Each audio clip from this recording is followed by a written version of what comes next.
Hey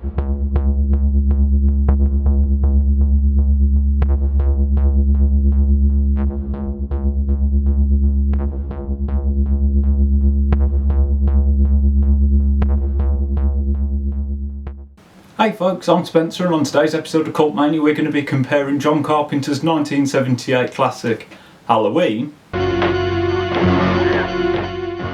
with its 2007 remake coming to us from Rob Zombie. Now this video is going to be completely spoiler filled because, to be honest, if you're on this channel and you haven't seen John Carpenter's Halloween, what on earth is wrong with you? Go and watch it now, you complete weirdo. And to be honest, I don't think you can really do a comparison between the two without going quite deep into their plots, because that's where they're the most different. So if you're worried about spoilers, go and watch them now. I'll still be here. On another note, before someone says it in the comments, I know that in the original, once Michael Myers puts on the mask and starts killing people, he should be referred to as the Shape, but no one ever refers to him as that in the film, and it never comes up in the Rob Zombie one, so I'm just going to call him Michael Myers just for ease of continuity. Right off the bat, both of these films are slashers. They are still slashers. I mean, Halloween is not the first slasher, but it is the slasher that gave us all of those wonderful and utterly terrible American slasher films all the way through, you know, the late 70s up until the start of the 90s. And Rob Zombie's remake, again, it's a slasher remake. There were all the craze at the time that it came out. It was still one of the earlier ones. It was probably the most successful one. And I do think this is a neat little fact that both filmmakers, this is their third feature-length film. It's just a cool little fact. Just for anyone that needs a little refresher, both films follow babysitter Laurie Strode as she attempts to survive an onslaught from escaped murderer Michael Myers. Carpenter's film opens with a brief prologue in which we see Michael as a child killing his sister. We then jump forward into the present day. He escapes from the sanitarium that he's been placed in. His psychiatrist, Dr. Loomis, is now hot on his heels. He returns to his hometown and just starts picking off people. That's pretty much the entire story of Halloween, and I think it's brilliant because it's so efficient. It doesn't need any more than that. It's more about just getting to the spooky set pieces, and I'm definitely on board for that. Carpenter's film also has a great momentum. It keeps going. Either someone's died or there's another sort of spooky bit of, oh, Michael Myers is about, look, he's over there in the back of the frame. It just never seems to let up. It's, you know, it's a brisk film. I sat and watched it again to do this review, and it had finished before I was sort of expecting it to. It just seemed to fly by. I think the film is helped by the fact that John Carpenter and co-writer Deborah Hill have created likeable, vaguely realistic characters. You know, we are talking about horror films here. You know, all of the teens are likeable enough, they're sort of goofy enough, they have enough stupid banter between them, and they do genuinely seem like people who are friends. I think that says more for this script than most horror films. But I think, you know, Sam Loomis, as played by Donald Pleasance, is a really, really good character. He's so sort of campy and over the top, and yet he still manages to feel like he is a real human being. I think this sort of frenzied nature that he has genuinely speaks to this idea that he's so scared of what Michael could become and what he pretty much has become. And I think that is really encapsulated in what is probably one of the best little speeches that goes in any horror film, let alone a slasher film. The one where he talks about, you know, meeting Michael for the first time in his cold, dead eyes, or whatever the actual phrase is. I just adore that speech. It's so good. Because I realized that what was living behind that boy's eyes was purely and simply evil. I mean, you can't talk about characters and actors in Halloween, though, without talking about Jamie Lee Curtis as Laurie Strode. I mean, she was not the first final girl, she was not the first slasher final girl, but she is the most iconic, she's the most imitated, and her character and her acting still holds up. I mean, this was the first film she'd been in, and she's brilliant in it, because she's likeable, she's nerdy without being too nerdy, She is resourceful, but you still feel threatened. You still feel like Michael could kill her. She just works, and it's no wonder that, you know, there are so many horror films that have Jamie Lee Curtis as the final girl, because she's so good at doing it. Rob Zombie's remake has a lot of the same plot points, it just starts way earlier. We see Michael as a child before he starts killing anyone. We are introduced to his incredibly dysfunctional family, headed up by Rob Zombie's wife Sherry Moon Zombie as Michael's mom, and William Forsythe as his sort of horrible stepdad. We see that he's in this horrible dysfunctional family, and that he only really cares about his mom and his baby sister. He could not give less of a toss about his stepdad or his sister. We also see that he's already a complete and utter psychopath. He's already killing animals and absolutely wails on a bully in a fantastic scene, because we all love a scene in which a bully gets his comeuppance. I don't know, actually, whether he beats him to death or whether he just beats him half to death with a massive stick. It's never actually cleared up on whether this kid dies or not, which is a bit strange. Anyway, then as the film progresses, Michael has a pretty poor Halloween, so decides to go and kill his stepdad, his sister and her boyfriend. This lands him in the sanitarium. We've already been introduced to Malcolm McDowell's version of Dr. Loomis, who has this ridiculously overtly cool sort of entrance, which is a bit silly. And we sort of watch Michael... I was about to say we will watch him degenerate in front of Loomis's eyes, but this is very, very sort of skipped over. We just get this sort of montage of him getting a bit quieter and a bit... You get the sense of what's happening, but you don't really see it. This point in Michael's life ends when he kills an orderly in front of Loomis and his mom, and then his mom kills herself. So much of this film feels really bleak, and yet it never manages to really maintain this. I'll go into that in a little bit more detail in a minute. Then we jump forward into the present day. Michael has turned into this absolute 7-foot-tall unit. He does the usual escaping, he heads back to Haddonfield with Loomis in pursuit, but this time he's going to find his little baby sister, the one that he actually liked, who's been adopted and turned into Laurie Strode, here played by Scout Taylor Compton. I would love to know where he found out that that's who she is. I don't remember this really coming up, it's quite strange, but I'll let it slide. I think it's really clear from a lot of the changes that Rob Zombie's made that he wants to inject the film with more emotion, with making us understand Michael to a degree, to show us what shaped him into being this monster. And I do really admire that. But because I admire it doesn't mean I think it works. This is mainly underpinned by the fact that tonally, Rob Zombie's usual dialogue just does not fit. Especially, you know, if you've seen House of a Thousand Corpses or Devil's Rejects, you know that Rob Zombie writes characters that speak in this very vulgar manner. There's a lot of swearing, there's a lot of sexual innuendo. That's fine for those films. It doesn't work for Halloween when you're trying to care about these characters, because you just think everyone is horrible to one another at all times. And this isn't just in Michael's dysfunctional family. This is like, there's a weird bit where Laurie Strode talks to her stepmom, and like, it just feels so forced and weird. I'm like, you wouldn't talk to your mom about fingering, that's just weird.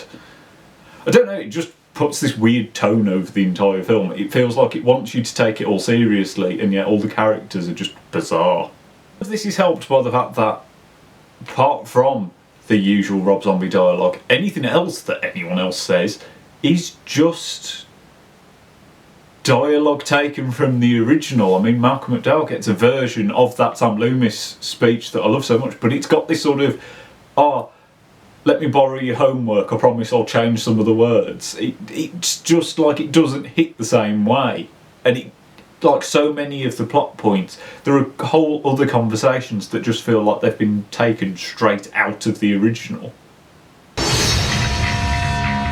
Onto the technical side of things, John Carpenter's original is this fantastic, just low-budget affair.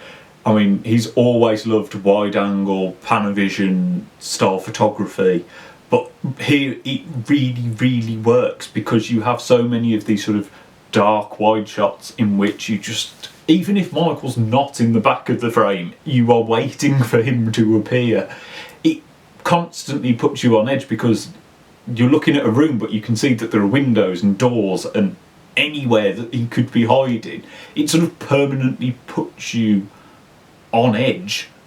I think it's also helped that the imagery is quite sparse. You aren't getting very cluttered images. All of the houses are very sort of clean, modern, sleek. And a lot of the frame is often filled with shadows, again giving you that sense that he could be anywhere. You're always able to detect any movement because the frame is so uncluttered. I mean, we can't talk about the cinematography in Halloween without talking about that fantastic point of view shot early on. It is great, even when they put like the mask and the eyes over the front of it. It just still works. You can still clearly see everything. And I just think it's such an interesting way. I can't imagine, like, I knew when I went in to watch it the first time that Michael was a child when he committed his first. So I knew. I can't imagine what an audience must have thought when they have that POV shot and then you pull back and it's a child in a Halloween costume. That must have been so good to see. All of those wide angles are maintained in the Rob Zombie remake. He still uses a lot of shots where you could be going, is that more? Actually, there are far more shots where he's actually in the back of shots. I think, evolutions in digital photography allow them to darken and lighten a lot more, so he can emerge out of the darkness a lot more. There are lots of shots where he's out of focus, but you just see this shape move. And I think that's genuinely really effective. What doesn't work so well is there is a lot of visual clutter. There is a lot of points where you're struggling to maintain a view on what's going on. This is either because the sets are really over-designed. The Myers house it's one of those, this is a poor person's house, which means they don't put anything away sort of houses. There's just stuff everywhere. And the same goes for like Michael's room at the sanitarium. It's just covered in masks, and it just, when the camera starts getting a bit more swingy when there's violence, because we've got to do that these days, you've got to just turn every murder sequence in a horror film into a Jason Bourne action sequence, it can just feel a bit much. I do like that there are a lot of shots, mind, when there's violence you might not actually see it happen, but there is a lot of stuff where you actually see the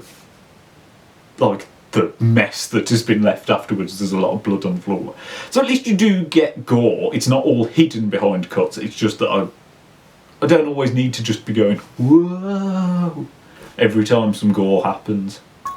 I mean, do I really need to tell you that John Carpenter's original Halloween score is one of the most important, most iconic pieces of horror movie soundtrack ever?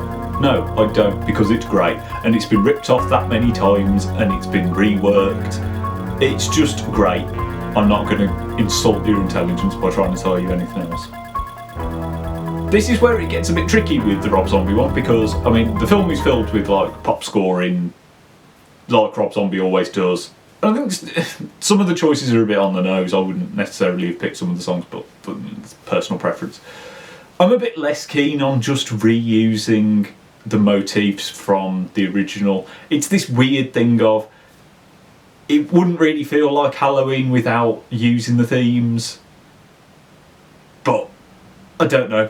I think perhaps they should have held off, used them a bit later. Like the main theme comes in really early for a scene that doesn't need it, and it just feels a bit forced. I'd kind of like to have seen perhaps more of an adaptation of those key motifs that build into playing the original version, like right at the end. I think that would have been a better move. Now, Carpenter's film is actually, for my money, pretty restrained on the two things that are most important to a slasher film: death scenes and nudity. On terms of death, they do rack up the longer the film is going, but they are nowhere near as bloody. In fact, they are barely bloody at all, compared to something like Friday the 13th that would come later. And there are quite a few that happen off screen. The ones that you do see, they're nothing particularly, there's no big gory effects. I mean, Michael does a lot of strangling, I noticed when I was rewatching this. To say that he's most famous for having his kitchen knife, he doesn't use it a fat lot. I think this doesn't really impact anything though, because the film it's all about the tension, it's all about the build-up. Because you know that he could be anywhere, you're just waiting for him to pop up. And there are lots of really clever little moments. I mean, I love the bit where there's like the condensation on the inside of the car. I think that's just a genius little, you spot it so early now, once you've seen it. I just think it's really clever. In terms of nudity, you don't really get masses. There's a couple of shots of boobs, there might be a bum or two. There's a really awkward, not very good sex scene. Again, there's nothing like you would get in some of the later slashers, and there's nothing like you would get in a lot of the remakes of these sorts of things. Rob Zombie's film goes for it much more so in both. There is a lot more. There are a lot more deaths. There is a lot more blood thrown around in those deaths. As I said, you do lose, I think, some of the impact by having swirly camera, but I think genuinely, there's some. It's all quite visceral. There's nothing particularly ludicrous. There's just a lot of bludgeoning people being stabbed quite a lot, and I think all the effects works really well.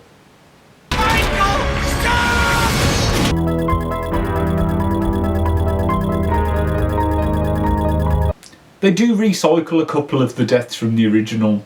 They don't feel like they gain anything, but they don't particularly lose anything. It's just kind of like, oh, it's that death again, because it has to be there.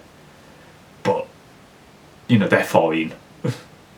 What I do have a little bit more issue is there's quite a lot of sexy stuff. I mean, some of it is just, it's inoffensive, it just doesn't need to be there. There's a sex scene early on that is just pointless, it doesn't need to be there, it's just an excuse for some boobs. Sherry Moon does a pole dance, which again, doesn't need to be there. We've already been told that she's a stripper, we didn't actually need to see it, it's redundant, but it's there, it's not. I have a bit more problem with the fact that two of the key death scenes towards the end of the film that are taken one of them is taken from the original, have way more nudity, to a point that it just feels a bit weird. One of the characters is strangled and she's completely naked, you see everything while it happens, and it just feels like you don't need to show that. There's a character who is stabbed repeatedly while topless, and she's topless for the rest of the film. You see her multiple times with stab wounds covering and blood covering her chest, and there's no need for it. We've got past the point that you need characters to be naked to make you think that they're vulnerable. It just, it's such a hot button issue with slashers that it just feels like you should do better than this. You should know better. There is some stuff like that in the original, but it's nowhere near as lingering. Yeah, it's just weird. Doesn't need to be there.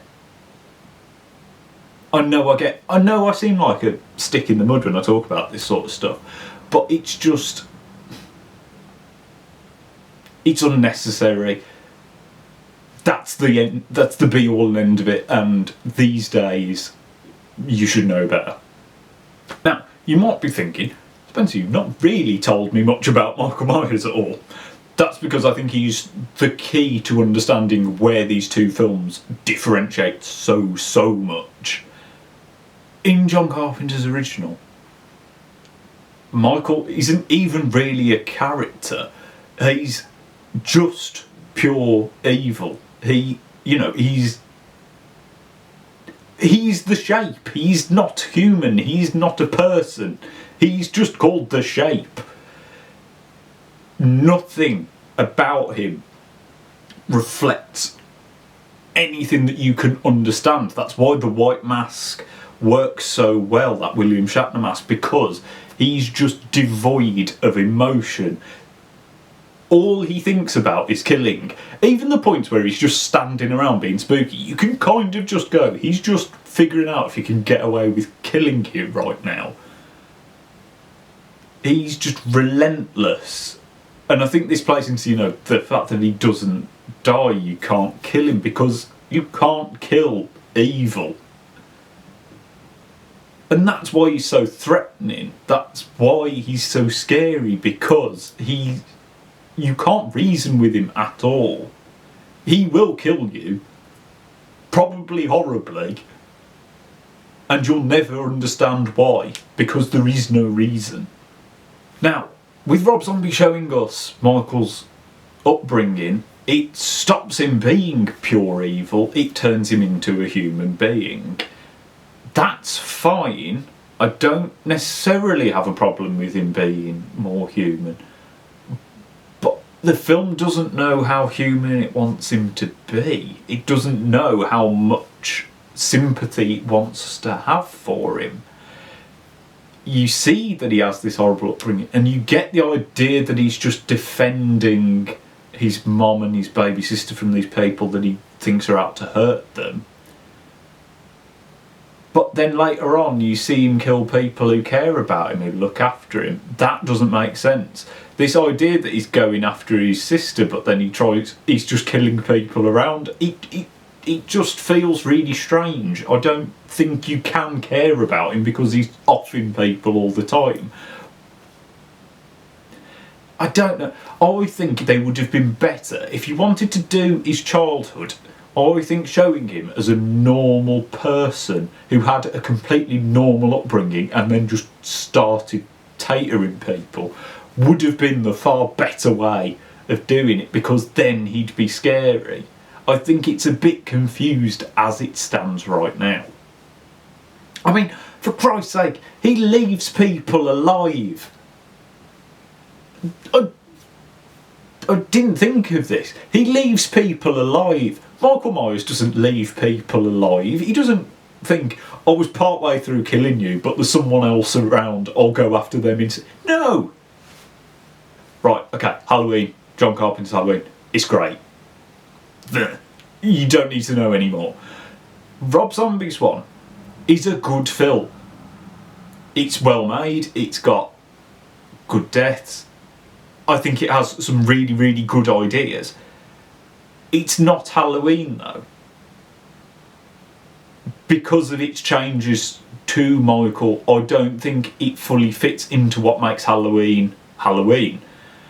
I think, if you look at Halloween 2018, it works so well because it fully understands what made Halloween Halloween. That Michael is absolutely terrifying and that he's pure evil and he's just going to kill you because he can. In turning Michael into a human and trying to give him a backstory, Rob Zombie has made a fantastic slasher film, but he's not made a very good Halloween film because it just feels like a slasher film.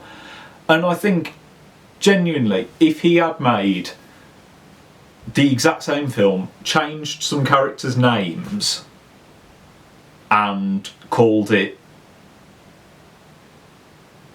The Babysitter Murders, which is what they were going to originally call Halloween, people would like it a lot more. It's because it challenges what you think of as being Halloween that it doesn't land very well.